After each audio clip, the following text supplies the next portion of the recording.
Hello everybody, I am Jedi Jack Penguin and welcome back to another LEGO Ninjago review. Today we'll be looking at number 71785, Jay's Titan Mech.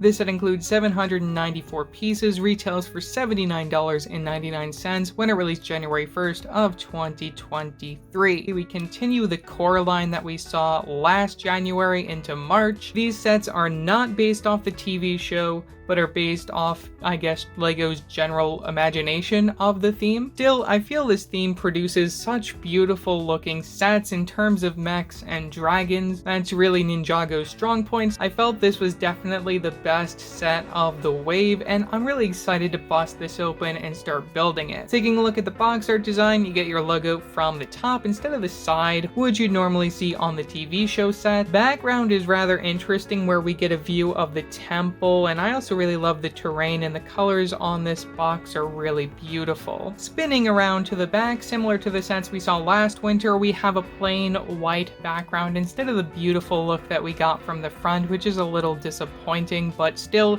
gives you some measurements of the mech and shows off some of the play features and your minifigures interacting. Included in the box are a total of 8 numbered bags, 1 loose bag with a lot of the new weapon pieces for this year, as well as 2 loose pieces, and your stickers and instruction manual safely placed in one of those folders. The sticker sheet mostly featuring decals for Jay's mech, though we get 2 at the very top for our villain. Instructions follow the same ugly render style from the front, very back Win Lloyd from the LEGO Ninjago movie, 2 pages of piece count there.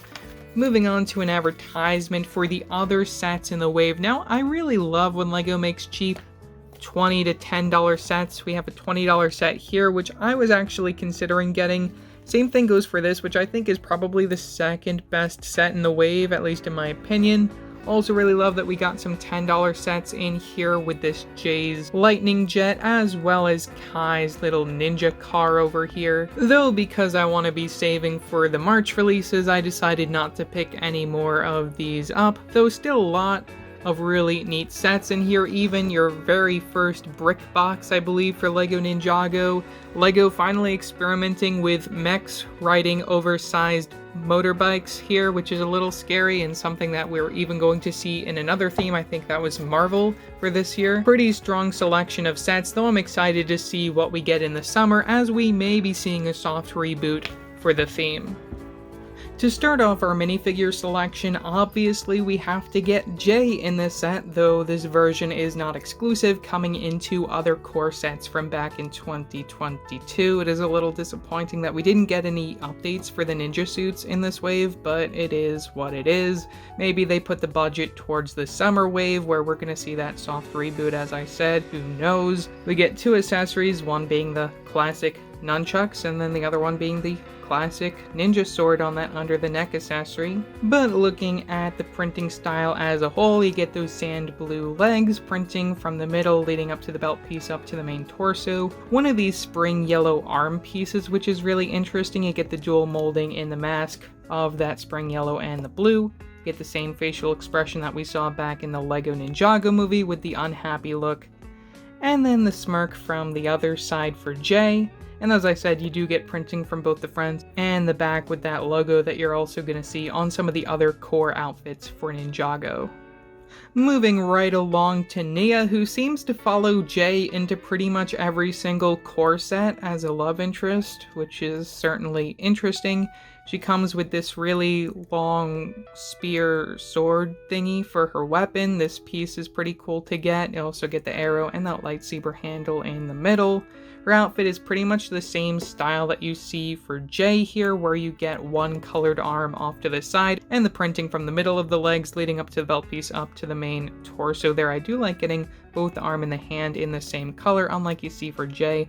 I would have liked to see the hand in that spring yellow. Now you also get the same exact under the neck accessory that you see for Jay, which we'll remove to see the back printing for this figure. Same exact sort of style when it comes to the logo from the back. Gunmetal gray for the torso piece leading up to that dual molding gunmetal gray, and that lighter blue for the mask. Facial expression is the same one from the LEGO Ninjago movie, with the open mouth smirk, and then the serious smirk from the other side. Moving on to one of the more weird characters in this set, we have a pixel bot, which we've seen Woo bots in the past back in like 2021, 2022, but this is the first time that we're actually getting a Pixel bot, which I believe this is just like the essence of Pixel inside like this robot that's portable enough for the other characters when she's like at their home base or something, I don't know. But looking at the character's design, you get some regular minifigure legs, which is really interesting. This particular print does come on other figures in the past, including those Woo bots. You also get an exclusive print on that 2x2 tile piece, and some extra swords in case you want to give these to your other characters. You can give some extra ninja swords to both Jay and Nia, easily stored between these clip piece connections. You also get another clip piece from the front where you get that extra bit of detail that you typically see on those samurai helmets. And spinning her right around, you can see that we just use one of those 1x2s with the studs on the side in order to connect that tile piece. On to the big bad for this wave, we have the Bone King, who also comes in 2 other sets for this core lineup.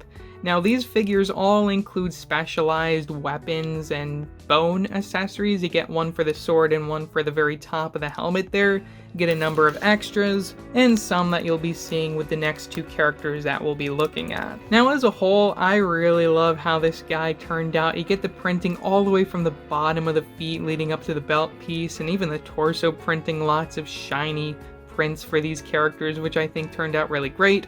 You get a shield as an extra accessory, even get some back printing covered up by the cape. I'll flip that up so you can take a better look at that. Cape is the same design that you'll also be seeing for the Dementors from Harry Potter.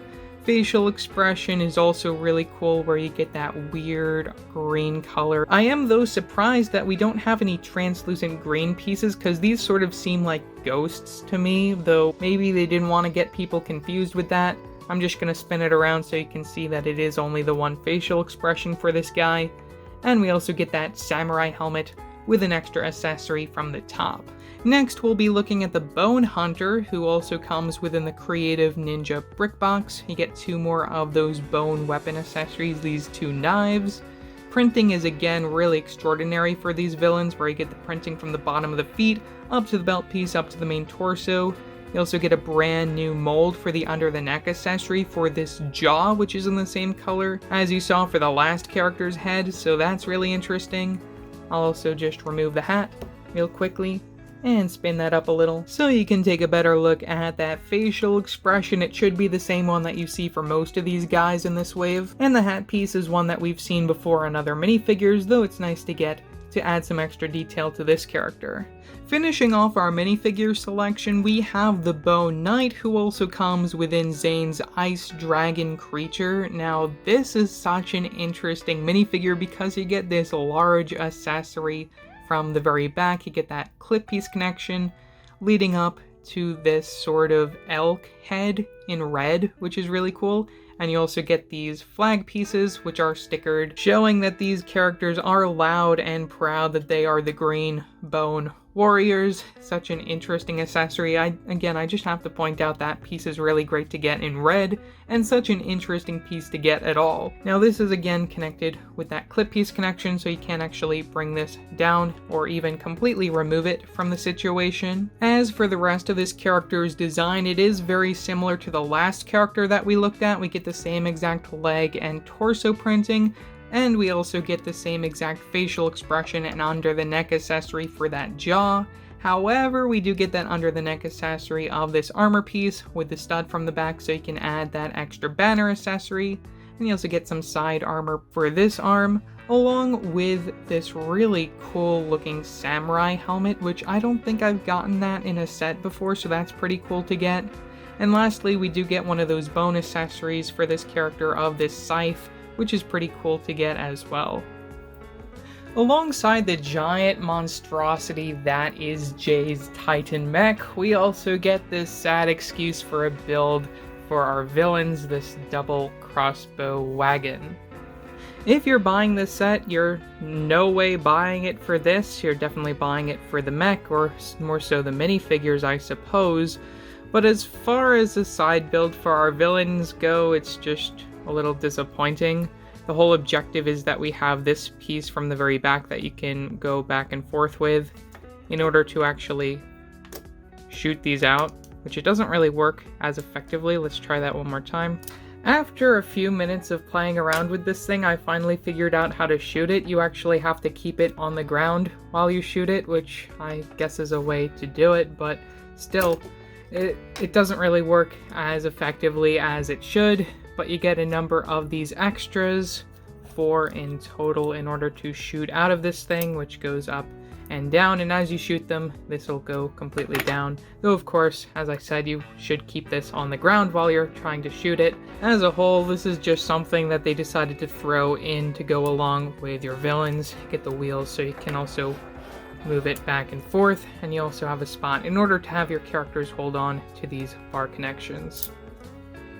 Now on to Jay's Titan Mech. This is probably the reason why most people will end up buying this set, because the minifigures really aren't anything special outside of the villains, who also even already appear in other sets. This build is really amazing, though there are a few things that I do have to comment on that I don't particularly like. First of which being this part from the very back where we have this sort of hanging ponytail thing from the back. We get these long hose pipes here along with some of these Technic pieces in order to give it that blue detailing. Now this is supposed to hang from the very back. When you first build this, it will end up looking a lot like this, but over time gravity will set its course and you'll see it look more like this. So if you're wondering why this may not look exactly the way it looks on the box, where it's like hanging down so much, you just gotta give it time. The other thing that I do have to say about this is that I was certainly thinking that this was going to like wrap around somewhat on the back of the characters, and that's really one thing that I am a little disappointed on. But at the end of the day, I am happy when LEGO surprises me with weird and different building techniques. This is certainly something different that we haven't seen before on any other mechs. Now, continuing from the very top of the build and working our way down, we actually have a head for this mech, which is connected using a ball joint connection. You also get a clip piece connection for like that neck area, though we actually have a spot in order to place your minifigure of Jay inside there. You get those 2 studs. Very little wiggle room, though definitely enough in order to fit that under the neck accessory. You can readjust the head to go along with your character and also just adjust this part. This is connected using a clip piece connection in order to get that angling there. You can see we get a sticker with some Ninjago writing. I'm not exactly sure what that says. When it comes to the waist design, it is very slim, which is something that we haven't really seen before when it comes to Ninjago. We've seen a lot of these thicker mechs, though this one is a lot thinner. Also from the very top, we have some more weapon artilleries with these giant shooters, which I have never gotten these in sets before, so it is really nice to get them in here. All you gotta do is press the button from the very back, and that made a much louder noise than I expected. Very similar to the projectiles that we saw back in the day, though very much different because this is much harder of a plastic than the soft plastic that they had on the front of those bullets. You can easily reload it. You only get the 2, 1 from each side, so if you lose these, you lose them. Much more effective than the weapon that you get for your villain. One more thing that I do also have to say about these is the fact that they are connected using some ball joint connections, so they are actually posable. You can actually move them back and forth. So it doesn't only have great shooting, but you get lots and lots of range for these. You can even bring it to the very back if you want, though I think it looks a lot nicer attached just to the shoulders right there. And also the gold detailing I think works well, especially from the very front where we get these spinner top pieces. Before we look at the arm and leg design, I did want to talk about the weapons that we have just to get them out of the way because they are a little big. We have what is possibly the largest sword build that we have ever gotten from Ninjago, and this looks super epic. Get one of these spinny pieces here in gold, which doesn't actually spin because of how it's blocked a bit by that. Get this large bionicle sort of weapon piece from the very top, which I believe is a brand new mold for this set, or maybe even a new color. You also get these pieces in black, which I really like to get. You can also see from the very bottom, it is very similar to, say, like a normal Ninjago sword, where you get that little tassel at the bottom, and also one of those pumpkin pieces in red, which you typically see in the Chinese New Year sets. And lastly, I do also have to show how this is connected using some Technic connections over here. I'll also remove it, so you can see how that is connected. You get that little groove in order to place it nice and easily into the hand so it doesn't look too awkward. We also get two smaller katanas attached to the very side of the build, which again, LEGO really going all out with these giant weapons. You get one for each hand, and again you get those Technic connections in order to make sure that they stay inside. I think it looks even cooler with the two swords here. These also feature those tassels from the very bottom, the same design that you saw for the last one with that clip piece connection. Though you get much smaller swords for your character to fight with compared to this giant dragon blade that we saw him with before. Moving back to the arms, we actually have an interesting connection for those. We'll just remove this slightly out of the way so you can take a better look at that. I'm actually not really too familiar with this connection, as it's one that I haven't really seen in sets before. Maybe it came in Monkey Kit or something, but I think it's really cool. It allows you to bring the arms up and down with a little bit of noise, though you also get that posability here. In addition to the back and forth, as far as posability goes, I think that's amazing. You also get some stickers for some extra details, and some more posability with one of those ball connections over here, one of the Technic ones, in order to get that arm motion. And we get more from the very base here for the hand, and the clip piece connections for the fingers. From the other side, you get the same sort of situation. And as we lead to the very bottom with the legs, we get the same connection that we saw for the arms that allow you to have that posability back and forth, though in order to make this vehicle stand, you do have to set it in a certain motion. Another point of posability in the legs that fans will really appreciate is getting that knee joint in order to have it go back and forth. Gives you a lot more walking motion and definitely helps when positioning it. Just like we saw for the arms, we get some more stickers in order to detail the legs, and we also get a lot of slope and tile pieces to cover them up.